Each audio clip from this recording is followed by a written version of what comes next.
بعد السلام قلبته waxaan ku sugannahay caasimadii gobolka Togdheer Burco waxaana maanta ka bilaabmay sanadkii labaad oo xiriir ah tartankii saddexgalka gobolada Togdheer iyo Saaxil waxaana ka qayb qaadanaya 4 naadi laba naadi waxa ka socda gobolka Saaxil naadiga DBWL iyo naadiga haymaha keedka shidaalka BOT gobolka Togdheerna waxa ka socda naadiga dawladda hoose degmada Burco iyo kooxda xidigaha cirka ee gobolka Togdheer runtii tartankan waxa bilaabistiisa iyo qorshihiisa keenay mas'uuliyiinta wasaaradda dhalinyarada ciyaaraha gobolka Togdheer iyo Saaxil iyo mas'uuliyiinta xiriirka labada gobol waxaan isagana runtii qayb weyn ka ahaa tartankan xildhibaan kamid ah xildhibaanada golaha deegaanka ee degmada Berbera xildhibaan Cali Cabdi Maxamed Cali Cabdi Dheere oo runtii isagu tartankan mug iyo miisaan weyn ku lahaa sanadkii hore sanadkana naga maqan hadduu joogi lahaana uu naga qayb qaadan lahaa runtii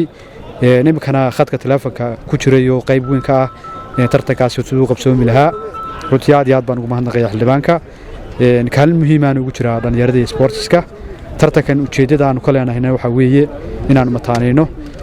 sportska gobolada Saaxil iyo Togdheer oo ay dhalinyaradu isku dhex galaan dhalinyaradu ay isku bartaan maadaama labada gobol ay aad isugu dhow yihiin ifayrbaan ahaan iyo dabeecad ahaan labadaba bulshooyinka labada gobol ku noolna runtii ay yihiin dad gobolada kale ee Soomaaliland isaga dhow runtii gobol ahaan Saaxil ahaan aad iyo aad baan ugu faraxsanahay tartankan inay kooxaha gobolkaygu ay ka soo qayb galaan insha Allah waxaan rajeynaynaa sanadkan gudihiisa intaanu dhamaan marka horyaalka gobolka Saaxil uu xidhmo qaybtiisii labaad isla sanadkan gudihiisa inaan ku qabano gobolka Saaxil isagoo 8 naadi hadii Ilaahay ka dhigo afarna ay Burco noqon doonaan gobolka Togdheer ay noqon doonaan afarna gobolka Saaxil ay noqon doonaan insha Allah intaan sanadkan dhamaanin bisha November hadii Ilaahay ka dhigo taas aan qorshaheedii diyaarin doonaa gobol ahaan aad iyo aad baan ugu faraxsanahay runtii mar labaad iyo mar saddexaad baan salaamayaa baada saxaafadda waxaan leeyahay aad iyo aad baan maasantihiin waan idinka mahad celinaya kaalinta muhiimka ah ugu jirtaan ciyaaraha taasaan ku soo koobaya assalaamu calaykum waraxmatullaahi wabarakaatuh